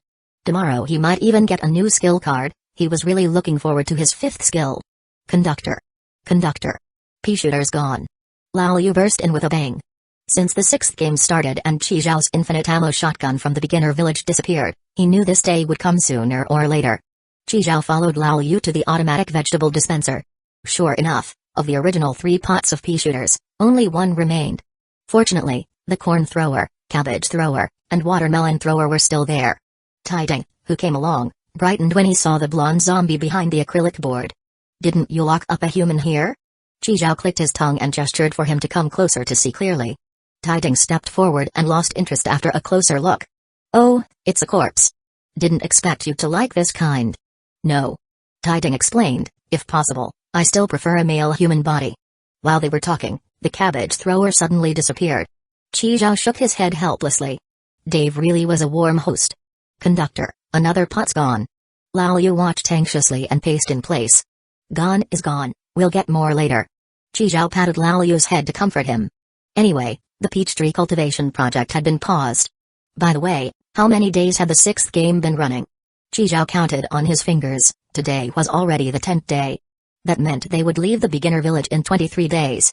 Though he had only left the beginner village for a month, Chizhao felt like ages had passed. Every day was busier than working a job. He summoned the light screen and opened his personal info. The collection progress for the 12 zodiac silver coins remained at 4. Dragon, snake, rooster, dog. And the pig sealed in the photo. Below the zodiac icons was a travel log. This was the project Chizhao had just modified. Keeping records was a good habit. This feature not only recorded his future stop stations but also all the stations he had stopped at before. Up to today, Chizhou had stopped 48 times. 31 times in the beginner village. Once at the transfer station between the beginner village and the new world. 16 times in the new world. Each stop's start and end times were recorded. Looking at these familiar station names, Chizhou felt a little dazed. If there were station travels, he could return to these places. This special module was indeed excellent. Many places couldn't be fully explored in one go. Or when stopping there, due to insufficient strength or lack of intel, only part of the area was explored. With station travel, multiple explorations were possible. If it was a looped station and he knew the loop timing, he could rush to chests as soon as they refreshed. It was incredibly convenient. But the problem was, where to go to get that? Fantasy over, Chizhou shook his head, summoned Lao Yu, and went to see his newly modified two train cars. The flower room and the sleep pod. Naturally, Chizhou turned the car originally used as a bedroom into a sleep pod. If the multiplier was set to the maximum of 10 times, 1 hour of sleep here equaled 10 hours of normal sleep. Without any side effects. Simply amazing. From now on, the waking hours in a day were 23 hours. Work hard. Passing by the bedroom and the second planting car, Chizhou carried the pitcher plant. Flowers should be placed in the flower room. Chizhou opened the flower room door. Lao Yu couldn't help but exclaim. Because the original ceiling of the car had been replaced with transparent glass. Through the glass window, they could see twinkling stars above. They could even see passing trains. It was quite magical. Chizhou set down the pitcher plant. Compared to yesterday, about 1/5 of the soil's wine content had evaporated. In exchange, the tender shoots had grown 3 centimeters taller. No need to water it with wine today, check again tomorrow. Smelling the fresh, clear wine scent from the shoots, Chizhou suddenly felt like having a drink. What a magical pitcher plant. He wondered what the wine produced when it bloomed would taste like. At 7:50 the next day, the train stopped. Chizhou hadn't even had time to collect today's arrival reward train coins before being teleported to the castle dungeon. It was a prison cell. A wave of rotten stench hit his face. The surroundings were dark and damp, sticky unknown fluids hung on the walls, dripping onto the floor with a dripping sound. Moss grew thick in the corners, emitting a faint dark light that barely illuminated the area. The floor was covered with pooled water mixed with shapeless rotten matter. Conductor. Conductor. Lao Yu's voice came from the opposite side. He had been randomly teleported to the cell opposite Chizhou's. Chapter 266, Oh no, it's the legendary speedrunner. I'm here. Chizhou responded immediately. Hearing Chizhou's voice, Lao Yu breathed a sigh of relief. Train master, I'm coming to find you. Just then, a clanking sound echoed from the distance. It was the sound of dragging chains on stone floors. Don't come yet, stay where you are. Upon hearing Chizhou's words, Lao Yu retracted the leg he had already extended outward. As the clanking grew nearer, Chizhou saw 2 humanoid monsters appear outside the dungeon cell by the faint glow of wall moss. They had enormous feet with only 3 toes. Rusted shackles encircled their ankles. Each carried a shield in one hand and a blade in the other. They seemed to be dungeon guards coming to inspect the 2 new prisoners. After confirming Chizhou and Lao Yu remained quietly in their cells, they turned and dragged their chains away. Seizing the opportunity, Lao Yu instantly transformed into a streak of light, darting from his cell to Chizhou's. Seeing Chizhou place a finger to his lips in a shush gesture, Lao Yu nodded and tiptoed silently behind Chizhou. Tiding was in that direction. Chizhou turned to look at the stone wall behind him. Through their soul connection, he sensed Tiding's location. He immediately activated Insight of Fate to gather external information. As his perception expanded, Chizhou discerned the castle's complex structure. Just on this dungeon level alone, there were no fewer than 500 individual cells like theirs, each about 8 square meters. A significant portion still contained human corpses in various states of decay, some freshly rotting, others reduced to skeletal remains spanning different eras. Their clothing varied wildly too: modern attire, ancient garb, armor, simple cloth, silk brocade, elaborate dresses, an utterly bizarre collection. The number of patrolling guards like those earlier was staggering too, easily over 200. During this time, Chizhou located Tiding's imprisonment through their soul bond. Tiding was extremely far from them, separated by numerous cells and passageways. Following Chizhou's instructions, he remained obediently in his cell without making any unusual moves. Chizhou continued his reconnaissance. When his consciousness reached the outermost walls, he found his perception blocked. Some force seemed to prevent further penetration. Apparently he could only observe the castle's interior structure, not what lay beyond its walls. Chizhou quickly withdrew his awareness, having mapped out this level's layout. This matches the intelligence Orderly Heaven gathered. Since the station announcement hadn't provided details about each level's challenges, solutions, or resident monsters, Chizhou had contacted a specialist last night and spent 10 merit points to obtain intelligence about the Dark Castle. This marked his first time procuring information through Orderly Heaven channels. His rank was simply too low still. He wondered if the station announcements at level 40 might provide more information. Orderly Heaven's intelligence on the Dark Castle only extended to the 10th floor. No records existed for floors 11 and 12. This implied one of two scenarios: no one had ever progressed past the 10th floor. Those who did weren't Orderly Heaven members, so their achievements went unrecorded. This was a looping station. The cycle duration was approximately 720 hours. Alternatively, once 300 deaths occurred, everything in the castle would reset. Chizhou had no idea which phase they were currently in, or how many floors had been conquered above. After resting for half a minute, Chizhou attempted to perceive the next floor up. No observation possible. Alright, seems some rule-based force restricts me to viewing only this level's status. Guess we'll have to progress floor by floor the conventional way. TCH, annoying. I'd hoped to use Insight of Fate to rush straight to the top floor treasury, grab the loot, and escape. Just like in Ghost Town 2 days ago, teleporting directly to the basement for the treasure chest. Now that plan's ruined. Still, I do have detailed clearance methods for floors 1 through 10. Let's just speedrun this. Lao Yu, I'm heading up. I'll send you to Tiding first. You two stay put here. According to the rules, remaining quietly in the dungeon without causing damage would result in safe teleportation back to the train when departure time arrived. Chizhou produced nanobots and directed them to gnaw through 2 cell bars, slipping out silently. Activating words of power, 0 time, he delivered Lao Yu to Tiding before stealthily reaching the ascending staircase and entering the Dark Castle's first floor. The patrolling guards never noticed anything flash past. Dark Castle first floor. Hall of Reflections mirrors covered every surface here, the floors beneath, the ceilings above, all reflective surfaces. Upon entering, one would immediately find their vision confused by countless overlapping reflections. More disturbingly, not all mirrors were standard flat surfaces, some were inverse mirrors. Their reflections weren't normal mirror images but distorted, warped visions that blurred reality and illusion. To unlock the passage to the second floor, one had to locate 3 candlesticks at the central altar and light them in strict gold-silver-bronze sequence. Any mistake in the lighting order would rouse the shadow ghosts lurking behind the mirrors. They would extend spectral hands from the glass to drag victims into the mirror world. Though breaking the mirror in time could still save someone. With Insight of Fate, Chizhou remained unaffected by these visual tricks. Activating words of power, 0 time, he swiftly located the altar and lit the candlesticks in correct sequence. As the candles flared, the door to the second floor opened.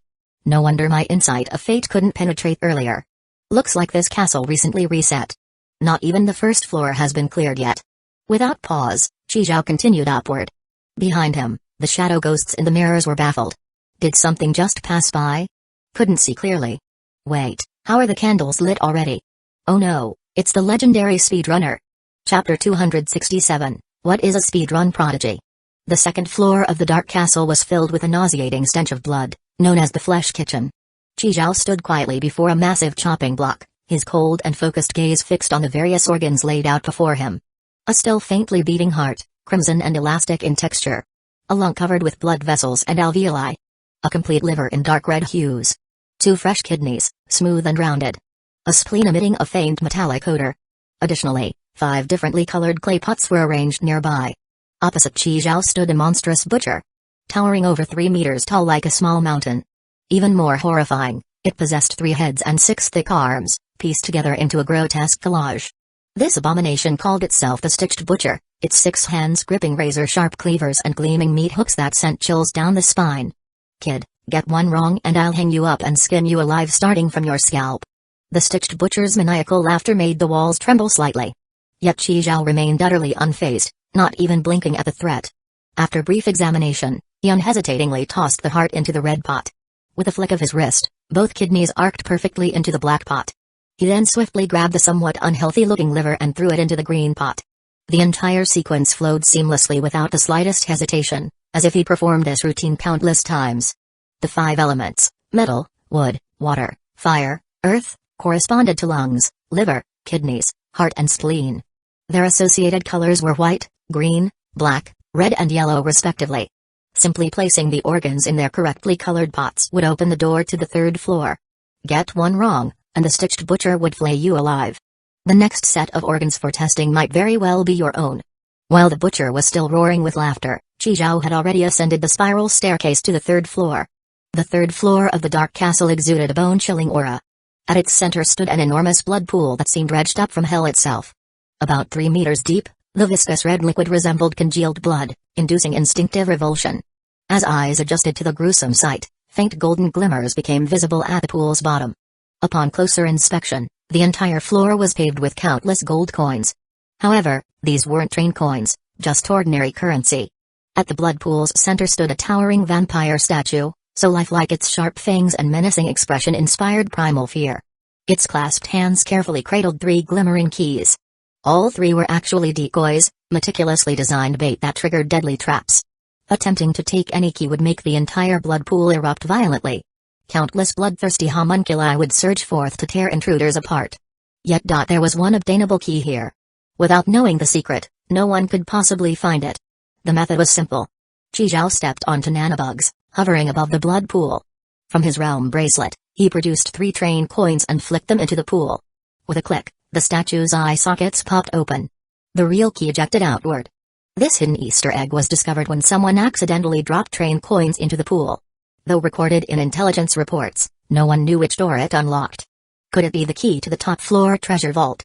Chizhao shook his head and pocketed it. Simultaneously, he reached into the statue's mouth, fingers finding a pull ring submerged in blood. A tug opened a passage to the 4th floor. Upon entering the 4th floor, Chizhao was stunned by the sight before him. Rows upon rows of towering bookshelves stood like fortress walls, extending beyond sight. Each shelf exuded the subtle fragrance of ancient wood, whispering of bygone years and accumulated knowledge. More astonishing were the peculiar creatures floating between shelves.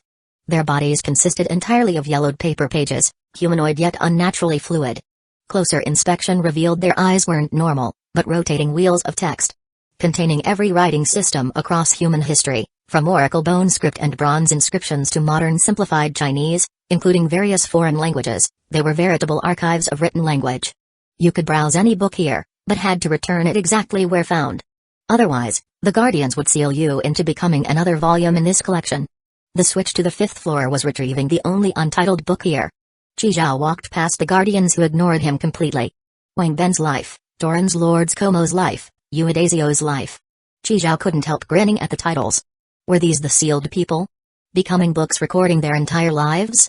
Wait, wasn't this supposed to be a looping world? Did becoming a book mean joining the cycle? Shaking his head, Chizhao pulled out Uedazio's life and skimmed through. Damn, this book had illustrations. Full-color ones at that. Truly a multimedia experience. The act of reading immediately drew every Guardian's attention. Their textual eyes spun faster, seemingly anticipating his mistake.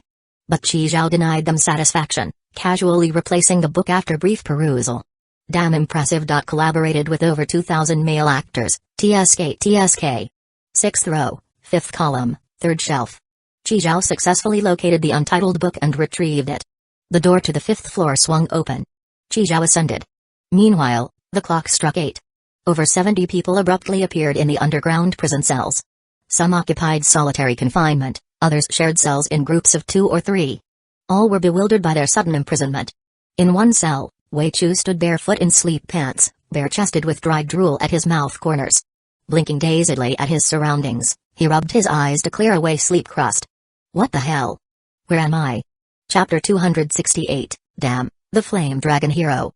The icy chill from beneath his feet told Wei Chu he wasn't dreaming. He quickly fumbled at his waistband, pulling out a full set of clothes and swiftly putting them on. Luckily, no matter what he did, he never took off this belt. All his important stuff was here. After changing, Wei Chu pulled out an old-fashioned silver flashlight. Damn it, why won't this thing turn on? Frustrated, he tapped the flashlight, but pressed too hard and accidentally popped off the back cover. 2 batteries fell out. Damn. Wei Chu crawled on the ground, sticking his butt up in the air. Guided by the faint blue glow of some luminous moss, he finally found the 2 batteries. Could it be that they were dead? He put the batteries in his mouth, bit them lightly, then reinserted them. Closing the cover, a warm yellow light shot out. Wei Chu nodded in satisfaction. He'd have to get some new lighting equipment later. This old flashlight was just too outdated. What? Why does this look like a prison cell from a TV drama? Holding the light in one hand, Wei Chu grabbed the iron bars with the other and gave them a hard tug. At that moment, chains rattled not far away. A guard approached. Wei Chu immediately shone a light directly on his face. Seeing the man, Wei Chu was shocked. What the hell is this? The guard immediately poked Wei Chu with a large broadsword, forcing him to retreat a few steps. He gestured wildly and muttered words Wei Chu couldn't understand. His tone was naturally fierce. Spittle sprayed out 2 meters away. Wei Chu retreated with disgust. Damn it, monsters, just kill them already. He immediately took out the Flame Dragon Summoner. Flame Dragon Armor, merge. Before Wei Chu could transform, a bright flash of fire suddenly erupted in the distance, followed by explosions. Behind came the howls of monsters, gunfire, men cursing, and the clang of metal on metal. The guard in front of Wei Chu immediately turned around, raising his broadsword and wooden shield to support the battle. Wei Chu held up the summoner awkwardly. He clicked his tongue, ran his hand through his hair, and smiled, scared, huh? Then this big shot will spare you this time. He retracted the transformation device, only to realize he couldn't break through the iron bars. He pawed at the cold bars, helpless. Damn, guess I still have to transform. Just then, a familiar figure appeared before him. Chizhou. Wei Chu shouted excitedly. Chizhou nodded and released nanobots. 2 kilograms of nanobots instantly devoured an iron bar. Wei Chu slipped through. Brother, I've missed you so much, brother. He hugged Chizhou tightly, tears almost streaming down his face. Let's go first, find a place to catch up. Words of power, 0 time. Chizhou led Wei Chu through the battlefield constructed by the trained conductor and the dungeon guards, back to the cell where Lao Yu and Taiting were. Their cell hadn't been assigned to any new prisoners. Conductor. You're back. Chizhou nodded. Lao Yu, missed me? Seeing Lao Yu, Wei Chu smiled. No. Wei Chu. Chizhou gave a brief introduction of Taiting, then told Wei Chu about the situation here. What? Dark Castle? Level 8 danger. Yes. You saw those fighting with the guards. A good number have stopped here. So, we're just going to hide here? Chizhou pointed upward with his index finger. This castle has 12 floors. There are rewards for each floor you clear. You don't want to go up? Challenge? Rewards? Of course, bro. We're dual sword combo. Clearing a little castle like this is a piece of cake. Wei Chu said, flipping his hand. When he caught Lao Yu's disdainful glance, he chuckled and hugged him. Triple sword combo, triple sword combo. Taideng is the 4th. Lao Yu corrected him. Oh right. Quadruple sword combo. Quadruple sword combo. Hearing that, Lao Yu nodded in satisfaction. So, bro, when are our 4 swords heading to the Heavenly Mountain? No rush. I need to explain something first. What? Wei Chu's eyes widened as he listened to Chizhou. What? Floors 1 through 10 have already been cleared? No, how do you know? I got here a little earlier than you guys. Took a quick look upstairs first. Oh yeah, you arrive at 7:50, 10 minutes earlier than us. Wei Chu recalled taking Chizhou's train before and realized that was true. So, that means only the last 2 floors still have rewards?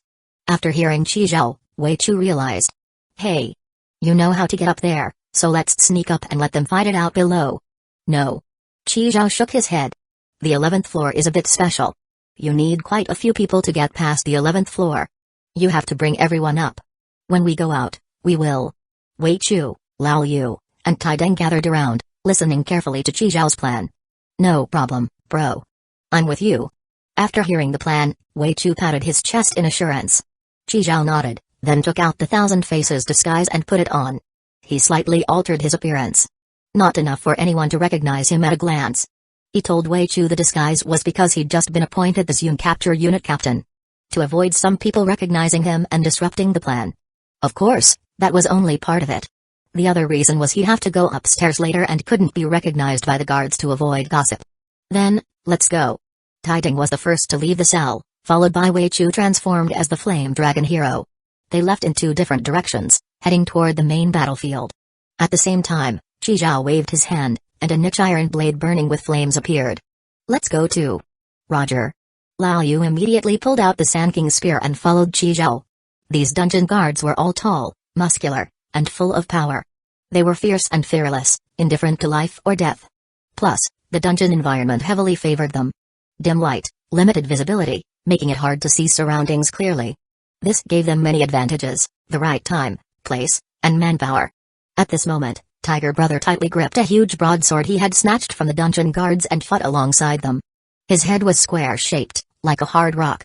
He wore only a white tank top on top and gray shorts below, barefoot. Damn it, come get some. Tiger Brother swung the big sword fiercely, cursing loudly. Sweat ran down his forehead, soaking his clothes. Damn it, how many of these are there? Endless. Panting, Tiger Brother roared, growing anxious inside. At that moment, a dungeon guard with a shield charged at Tiger Brother. Without hesitation, Tiger Brother raised his thick, powerful right leg and kicked hard. With a muffled thud, the shield-bearing guard was kicked away like a kite with its string cut. The impact was so strong that several guards behind him were also affected, falling to the ground. Ha ha, Tiger Brother's awesome. Tiger Brother laughed proudly. But before he could celebrate, more dungeon guards poured into the narrow passage. Damn, more coming. Tiger Brother widened his eyes, looking at the endless enemies, cursing silently. No way, can't hold on any longer. One man shouted in panic, sweat pouring down his forehead, gripping a cracked long knife, trembling slightly. Pull, hit, pull them back. Another shouted anxiously, bloodshot eyes waving a short sword to block the tide of enemies while yelling hoarsely at his comrade. Tiger Brother. No more room to pull back. All escape routes are blocked. Someone else cried out in despair, voice filled with helplessness and fear. Damn. Woke up in this hellhole for no reason, weapons all on the train. Got nothing. If only the railgun was here, killing these guys would be like playing. One team member grumbled angrily. We got careless, haven't stopped at a station with forced teleport for a long time, damn. Reality was cruel. They were unarmed. Their only weapon was a broadsword snatched from the enemy. Facing overwhelming enemies, they could only struggle to survive. At this critical moment, a sudden swish swish swish cut through the air. In an instant, 10 black chains flickering with cold light shot out from the endless darkness like phantoms. The chains were lightning fast, flashing through the night sky, instantly wrapping tightly around the guards' necks. The chain wielder swung their arm sharply, unleashing a powerful force. Accompanied by chilling crack sounds, 10 heads fell like ripe fruit, rolling to the ground. Crimson blood splattered, painting shocking streaks in the air. Yet the chains didn't stop.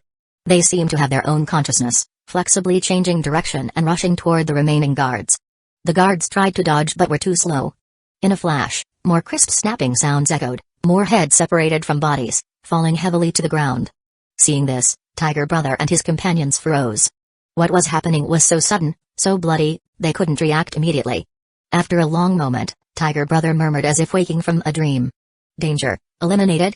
Which big brother saved us from death and fire? Please come out and show yourself. From the darkness, Titan slowly emerged. Wearing a creepy bird beak mask and a black top hat, holding a kerosene lantern burning with blue flames, he looked imposing. Right side, 3. Shinzin's eyes were sharp, quickly spotting enemy positions and shouting loudly. He wore the uniform symbolizing order and justice, looking heroic.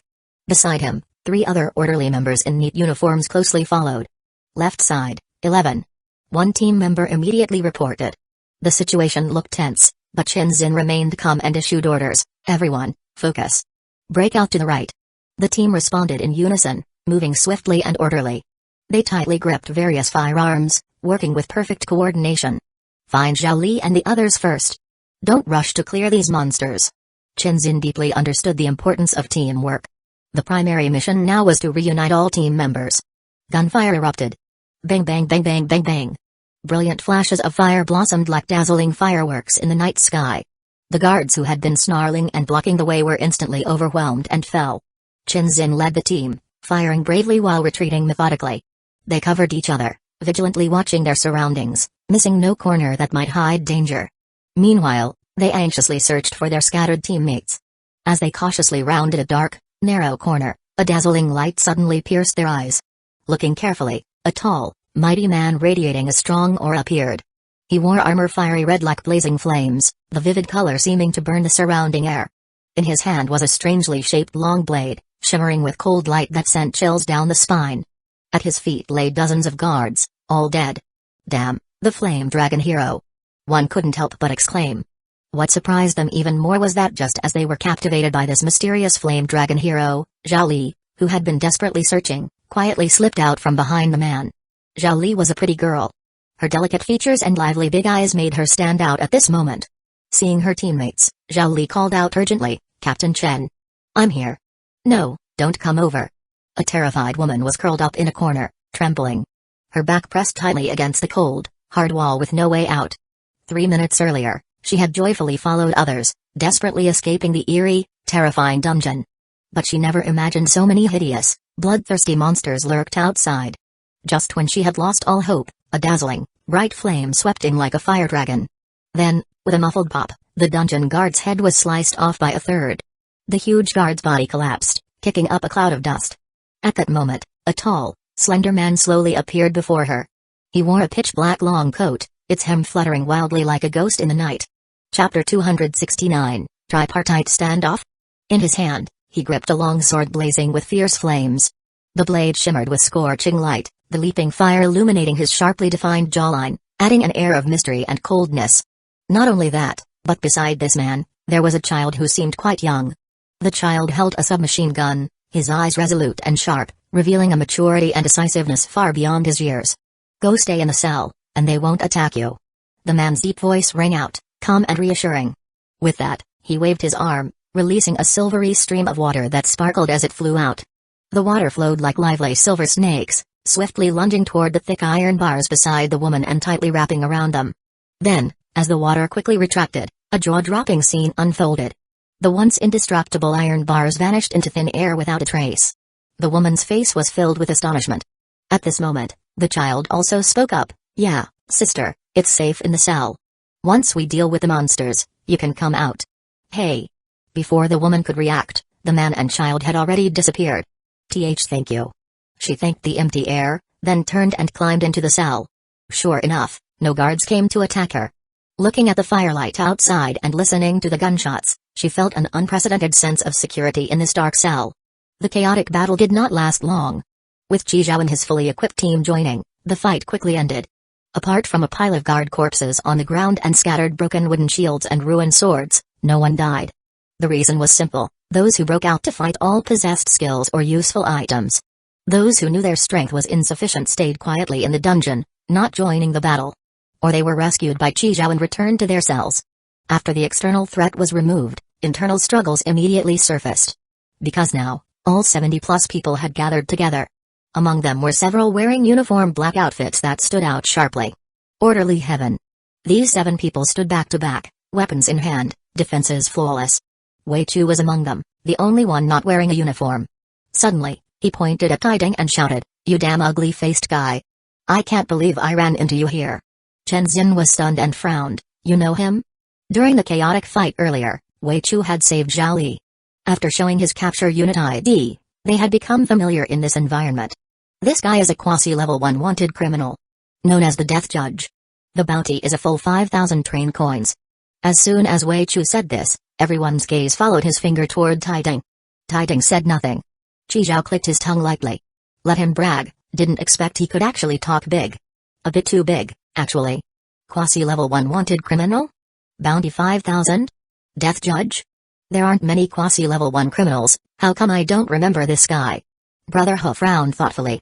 Whatever, he's definitely badass, maybe just recently wanted by Orderly Heaven. I better show loyalty quickly, maybe I can take this chance to help him kill these Orderly Heaven bastards.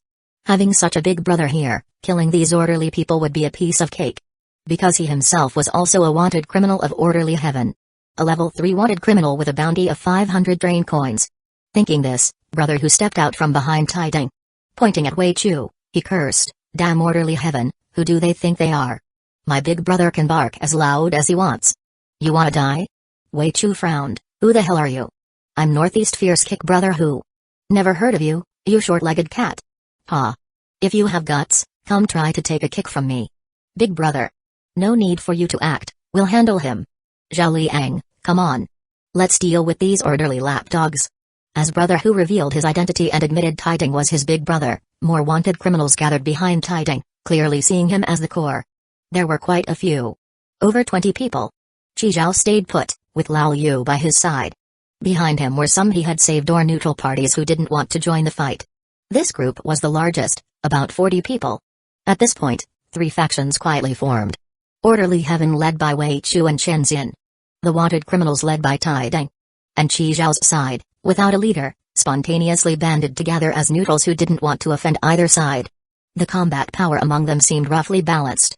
Between Orderly Heaven and the wanted criminals, the tension was thick, as if anyone yelling suddenly would spark a fight. But because of the large number of neutrals, none dared to make the first move. Because if they fought, it would be a fight to the death. The worry was the third party would profit from their conflict. Indeed, the triangular stability was not without reason. At this moment, the always silent Tidings spoke. Dark Dungeon, didn't expect to come here again. Too bad we only reached the 4th floor last time. I wonder how many floors we can reach this time. After saying this, he seemed to have no desire to fight and turned to leave. Upon hearing this, everyone's expression changed. Some had heard the train stop announcements and knew which station this was. Others, like Wei Chu, had been transported here in their sleep, totally unprepared and unaware of the station. Now that Tidings spoke, all understood. Dark Castle. An 8th-level dangerous dark castle. It was said that each cleared floor granted considerable rewards. The top floor supposedly held a 7th-level treasure chest. Before such benefits, personal grudges and disputes seemed trivial. They had all been teleported here, even killing each other wouldn't yield much benefit. There was no train to loot, no supplies to transfer. Especially for the wanted criminals, killing someone alone didn't bring much profit. Orderly Heaven could at least collect a bounty. Moreover, over 40 neutrals watched on jealously. Thinking of this, Brother Who spat at Wei Chu, then gave him the middle finger. You're lucky the big guy doesn't want to bother with you. Otherwise, you'd be dead today. With that, he hurried to follow Tidings. The other wanted criminals all followed as well. Following a big shot and sharing his benefits was not bad at all. Seeing this, Wei Chu shouted loudly, "You coward, don't run. If you don't get me, I'm gonna get you." Then he persuaded Chen Xin to join the challenge as well. They couldn't just watch the wanted criminals take the rewards. As Orderly Heaven's group followed, Chi Zhao's lips curved into a smile, and he stood to follow. Once Chi Zhao moved, those he saved immediately followed. The remaining neutrals exchanged glances and hurried to follow as well. The three groups kept about 10 meters apart, each wary and on guard. No way to fight now, they could only rely on their own skills and seek opportunities.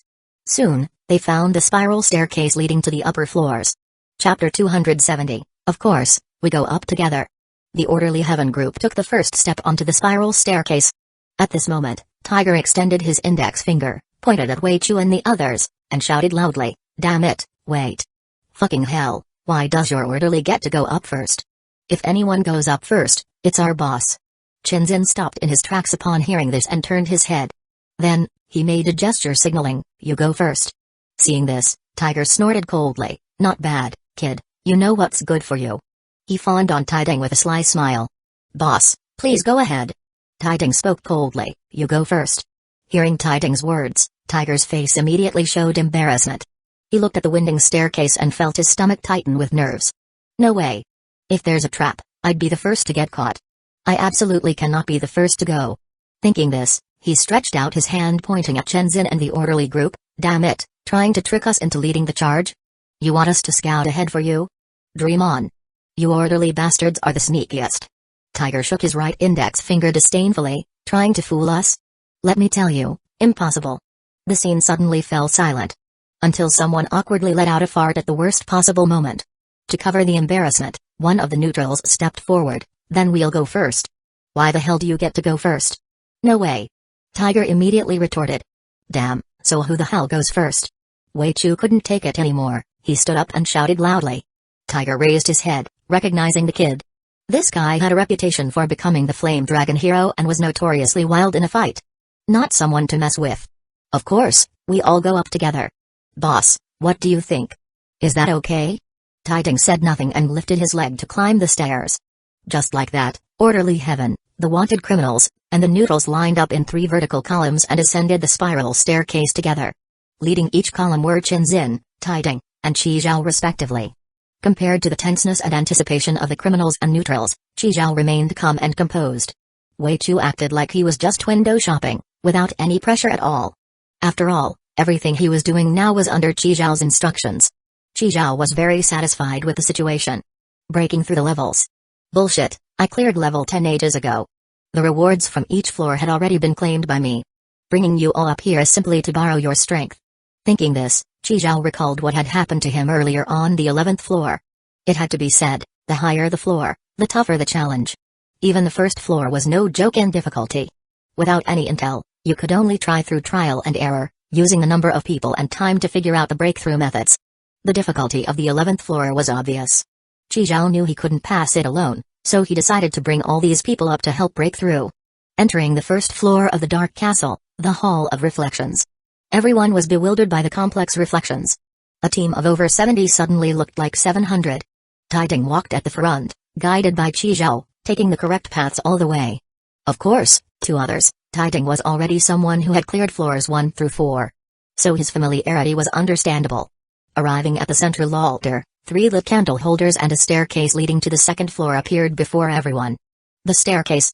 The first floor has already been cleared. Taiding said. That's normal. This station is said to cycle once every month. Right now, it's obviously not at the start of the cycle. Chinzin added. Maybe even the higher floors have been broken through. Damn, then what's the point of going up? The clearing rewards have all been taken. Some people immediately started backing out. Hey. Taiding sneered coldly. The Dark Castle has 12 floors. If they've all been cleared, it only means we're unlucky. After saying that, he lifted his leg and went upstairs.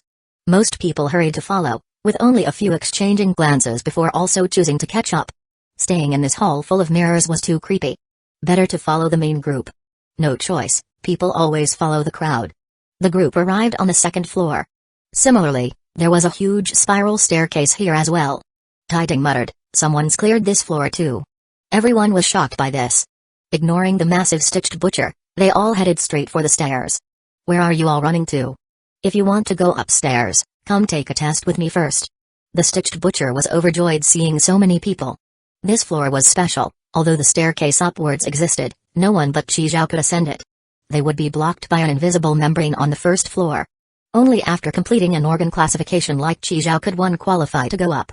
Taiding was the first to approach the chopping block, skillfully sorting the heart, liver, spleen, lungs, and kidneys into ceramic jars of corresponding colors. Then, he easily passed through the transparent membrane and walked up. Impressive. That's the experience of a boss. Following the boss was definitely the right move. Quick, let's all do the sorting too. Seeing this, others imitated and performed the organ classification. Of course, Chizhou also did it once more. 70 people each sorted once, and by the end, the blood on the organs was all wiped clean. They felt dry to the touch. At first, the stitched butcher stood watching expectantly, waiting for someone to make a mistake.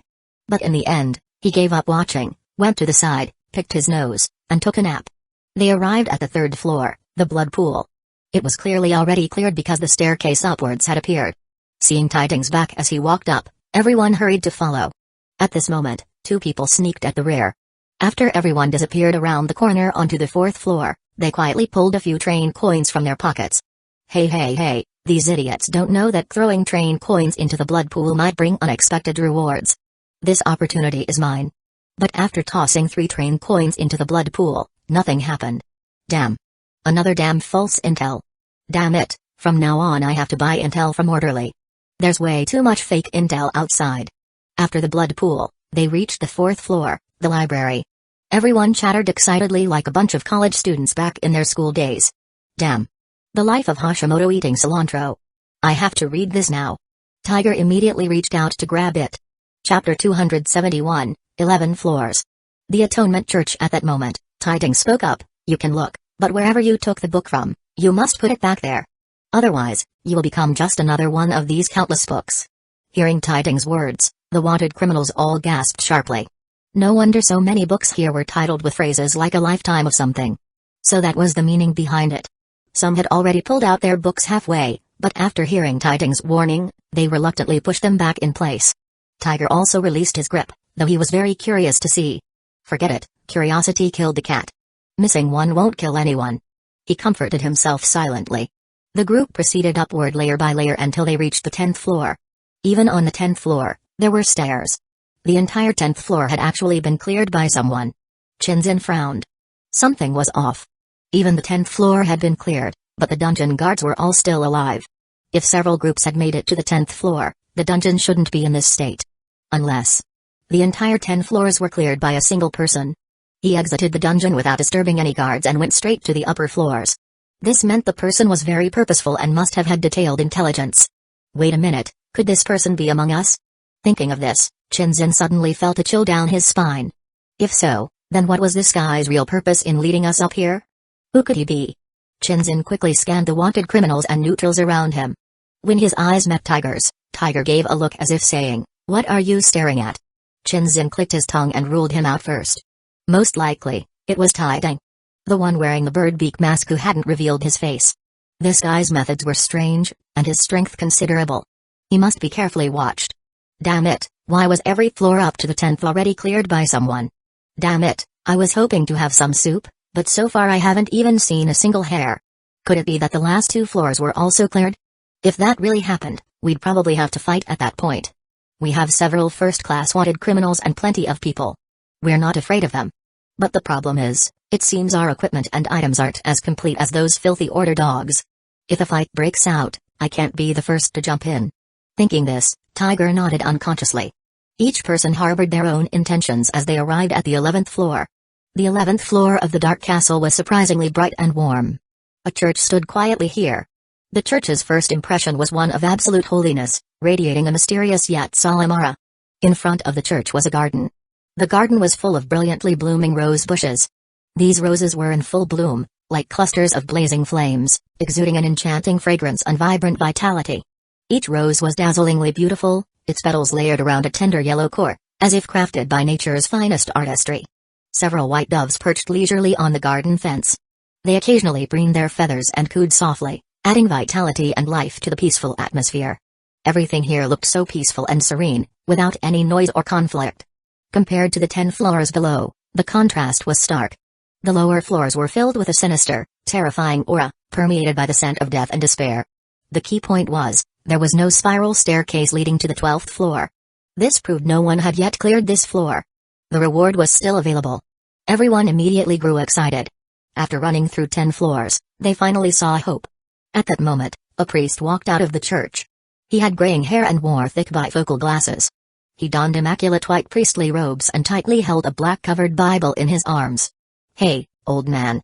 How do you get upstairs here?" Tiger stepped forward and asked first. The priest wore a kindly expression and said, "Stand on the confessional stand, child. Speak out the deepest, heaviest guilt in your heart without reservation, and repent with sincere earnestness. My Lord will judge your eligibility to enter heaven based on your sincerity. Remember, no lie can escape the eyes of the divine. If you dare to deceive, you shall be nailed to the cross and suffer the crown of thorns." After speaking, the priest pointed to the confessional stand and added, "Remember, each person has only one chance. Do not attempt to deceive God, nor yourself." Hearing this, everyone was stunned. Confession? Enter heaven? Could this be the test for this floor? Chi Zhao was calm. Because he had already heard these words once before when he came alone earlier. At that time, he used intelligence to speed clear the floors to the 11th. After listening to the old man's words, he realized he couldn't get past the 11th floor. Then he activated Fate Insight. Since he had cleared all 10 floors below, the barriers between each floor were effectively broken. He was able to observe. When he sensed that passengers from the other 4 trains in the dungeon had arrived, and he saw a familiar person, Wei Chu, among them, along with several people in order uniforms, the tripartite plan quietly emerged in Chi Zhao's mind. To bring so many people to the 11th floor without causing conflict, the best method was to create a clear opposition. Taideng, playing the role of the super-strong wanted criminal, would oppose Wei Chu, who had integrated with order. If both opposing sides refrained from attacking, the rest wouldn't act against each other either. The 3 small groups would be wary of each other but peacefully arrive at the 11th floor. As for Tiger, who followed behind Taideng, he was completely outside Chi Zhao's plan. But that didn't affect the overall plan. This was why Chi Zhao had worked to harmonize everyone and bring them safely here. Because one more person meant one more chance to confess. One more chance to open the door to the 12th floor. Now his goal was basically achieved. He hoped someone among these people would truly repent and open the door to the 12th floor. Tiger tilted his head after hearing this. Could it really be that simple? Just confess and you can clear the floor? Not only him, but everyone else fell into deep thought after hearing the rules. For a moment, no one voluntarily stepped onto the confessional stand. At that moment, Taideng looked at Tiger and said, "You, go up and confess." Chapter 272, Confession Stand. The clearance rewards didn't matter much. Just some train coins and potions. Chi Zhao mainly wanted to see what would happen when someone stood on the confession stand and confessed. After all, everyone only had one chance, so he dared not try recklessly. If the confession wasn't sincere enough, one would suffer the punishment of thorns. Although there was an anchor point as a fallback, what if it was some other rule-based damaging skill? Hearing Tiding's words, Tiger's mouth twitched awkwardly. Damn, this guy was leading the way and warning us about dangers and whatnot on the lower levels. Now he's changed? Damn it. If he wants me to go up, I go up. But what if I don't? Would he do something to me? Tiger's mind raced wildly for a moment. He chuckled and offered a plan. Big brother, how about letting those orderly heaven bastards try first? They've done all the dirty work, they deserve to confess the most. At these words, Tiger seemed to recall some sad memories and played the victim. Back in the day, they impounded my car, said it was illegal parking. But where I parked was random, I couldn't control it. Then I protested, injured 2 inspectors, and got wanted. They were the ones acting like scum first. That's right, the orderly heaven people are dogs. Orderly heaven is a dog's den. After Tiger's speech, the wanted criminals all resonated, raising their voices fiercely. Last times you didn't beat you guys enough? You want more? Bring it on. The 2 sides were about to start fighting over a single word. Captain, should I try? Lao Yu tugged at Chi Zhao's coat corner and whispered. What do you have to confess? What guilty thing did you do? Not much. I just left without Grandpa's permission before. I feel pretty bad about that. And once on the train, I couldn't wake up from a dream. Almost messed up the captain's plan. And... Not yet, let's listen to their confessions first. Chi Zhao interrupted Lao Yu because someone was already stepping onto the confession stand. Standing on the platform and looking at the crowd below, he thought, such a great opportunity, and they're not even competing. Then I'll be the first to clear this level. The reward for the 11th floor, here I come. The priest looked at him kindly and softly said, begin your confession, child. Back when my wife was pregnant, I went out and spent money to satisfy my physical needs. I shouldn't have done that. I wronged my wife, and I repent. By the end, the man almost shouted. He looked very sincere. But after he finished confessing, the priest opened the Bible he held, glanced at it, paused for a few seconds, then shook his head and sighed. God says, you are not sincere. As the priest spoke, a wooden cross appeared out of thin air behind the man on the confession stand. At the same time, several steel spikes materialized. They nailed him tightly to the cross, immobilizing him completely. Then, the cross flew automatically to the flower bed and was stuck into the ground. Hundreds of thorny rose bushes sprouted, like bloodthirsty centipedes, wrapping the man. They greedily sucked his blood. The blood soaked the earth, and the roses grew wildly. The roses, already bright red, became even redder. When the thorns receded, only a human skeleton remained on the cross. A white dove landed on his head, backing its wings with its beak. The scene was deathly silent, with only the cooing of the dove heard.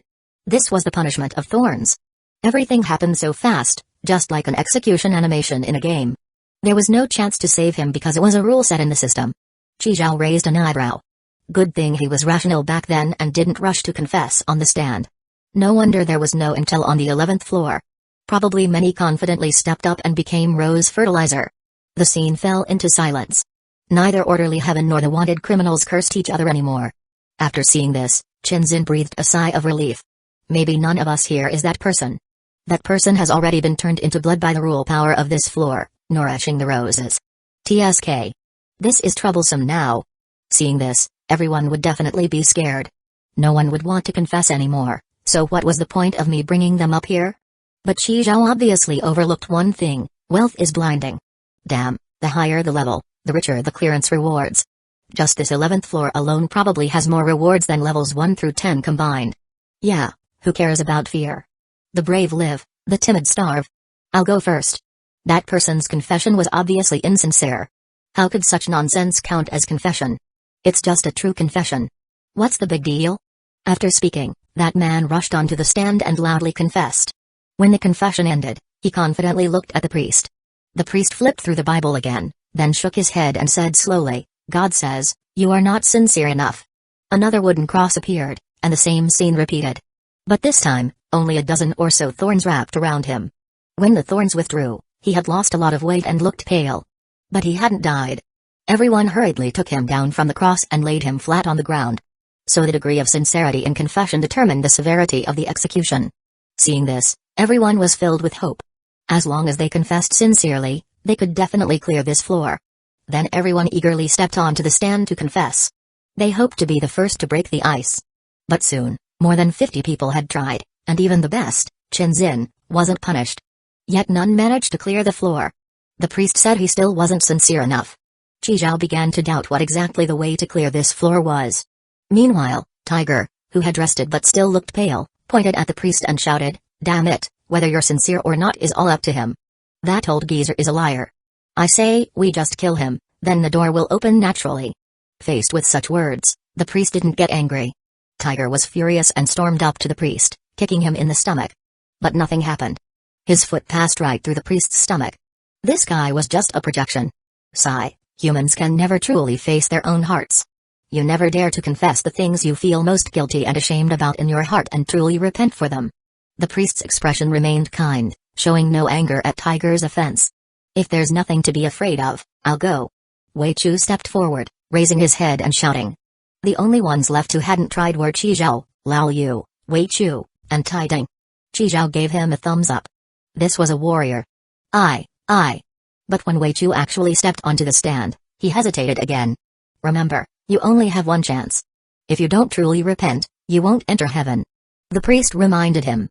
Chapter 273, Indulgence Voucher. Hearing this, Wei Chu unconsciously swallowed hard. His fists clenched, palms sweaty. Especially when he saw Chizhao, Lao Yu, and other members of Orderly Heaven like Chen Xin, his heart wavered even more. "No, absolutely not. I can't say it. Speaking it aloud would be no different from death. Wage, you can do it. Be brave and speak up. We believe in you." Zhao Li's eyes burned with encouragement as she waved her clenched fists to cheer Wei Chu on. "Call me Chuj. Chuj, go for it." All right, could you all step back for a moment?" Wei Chu scratched his head awkwardly. "With you all here, I can't relax." Chen Xin seemed puzzled but complied with Wei Chu's request, leading the others away. Zhao Li turned back, still giving Wei Chu an encouraging fist pump.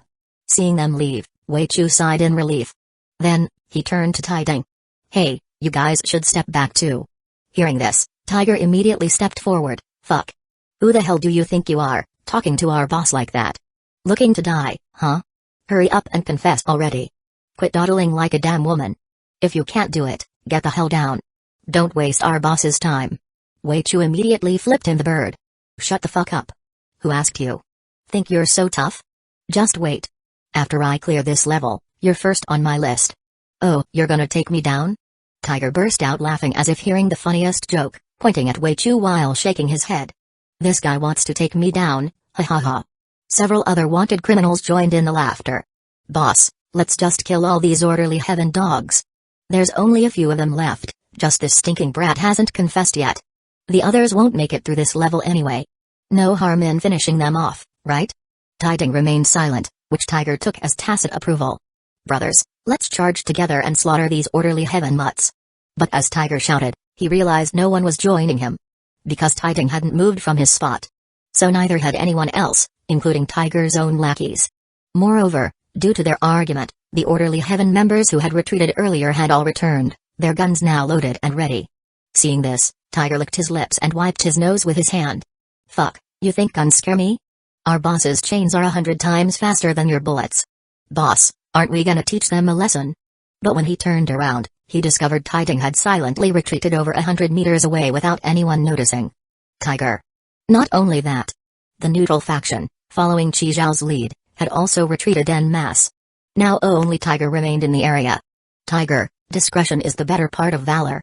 Why don't you come back first?" One of his former lackeys called out from 100 meters away. "Damn. These bastards sure run fast. Hurry the hell up, kid. Don't waste our boss's time. Confess already. We'll deal with you after." Pointing at Wei Chu, Tiger threw out a couple of last threats before scrambling back to the main group.